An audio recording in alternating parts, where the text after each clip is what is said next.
warkalamaanay wali dheega jiray hareeraha adduunka dibba ka hol aya habaaska daluumay dad baa isku haysta rag baa hardamaya habeen iyo maalin warmaday wana waxaan maqli jiray adaa igu diraaye war hoy intaynaan isdilin daqar dhiig lidhicin nada war hoy nada arbo waaqlow doraadii ranayda shalay dereecsanayda maantana ku daabarto dambaa ku run sheegtay aryaa bashiirow beriyahan adiga iyo waaqlow waa taad iswadateen dayra ruuxi qaadaba dayn baa u yaale weli digaashadaadiyo dowdhaafka caashaqa diib u soo xusuustay igu daaline samire warana allah u naxariistay yamyam waxaan ka maqli jiray in midnimo la doonaa dawadeenna weeye horta yaan ka doonnaa laga doonaheedii markii horeba duusiyey ii doon markaan dhaho soo ma ahan dirashada duxda aan ka sugayaa digashadii waraabaha intuu nirig dibnaha jaray halna cunay dambeedada isku soo duway yiri maxay tan ku darartaa maxay tan ku duugtaa war walla weyn midnimada sheegaysaan waa horaanu ka tanaasulo dibna loo arki maaye dawladda Soomaaliland maxaa lagu diidan yahay dadkeedu hadduu tashaday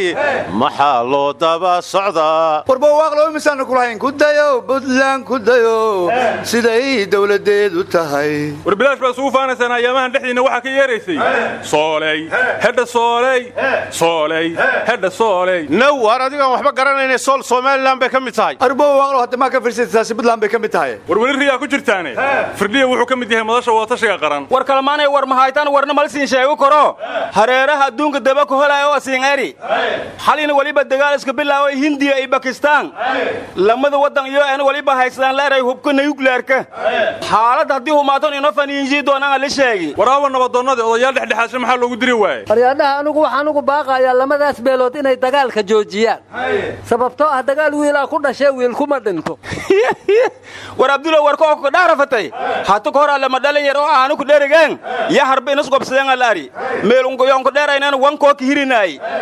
madiyo legdimo nagadeen wanki eedan qayli al sharreebay ari ad wanko leeyba ragba meelun iska haaye may ko qayli siyel ari ko soo jabay baruurtay halka daawo lileeya hatta al ku shal deero alaari markii Hindiya iyo Pakistan anti nuclear anfaniinin hatta hal shal deeroy war madaxweyne nimanku waa dirirayaan baa tiri maxaa ku caydaadna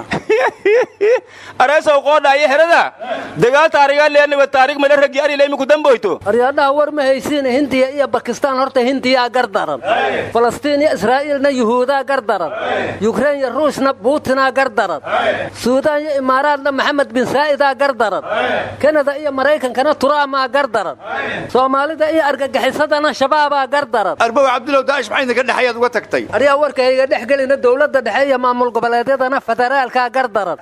hadda Masar iyo Itoobiya webiga Niil gardarada leh arbo Abdullah shirkii madasha wada tashiga hadda xamar ka fudheen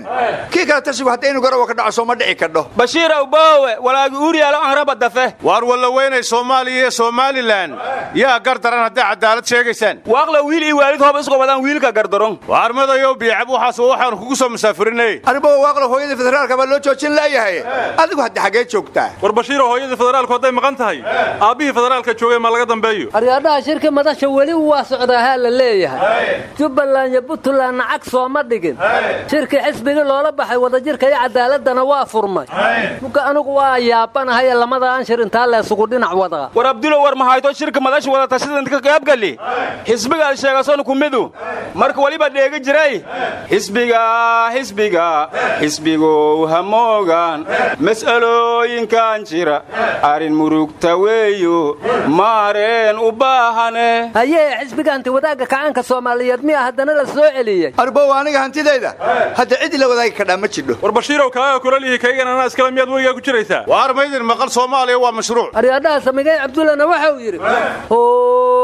xertu macallinkii xumaan xaraf ugu dhigay xifte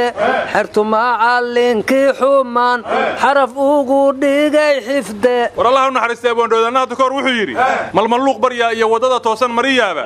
arday meela waa uga ekaan macallinkiisii war hadda ka horba abwaan axmed dheere wuxuu yidhi been macallinkii dhiga ardada waa ka barataa war kalamaana war ma haysiine gurigii degmada xamar jajab ku yaallay oo madaxweynaha iyo kolonyadiisa qaraxa loo geliyey oo dadka badana ku baaba'ay gobolka banaadir baa la wareegay baa la yidhi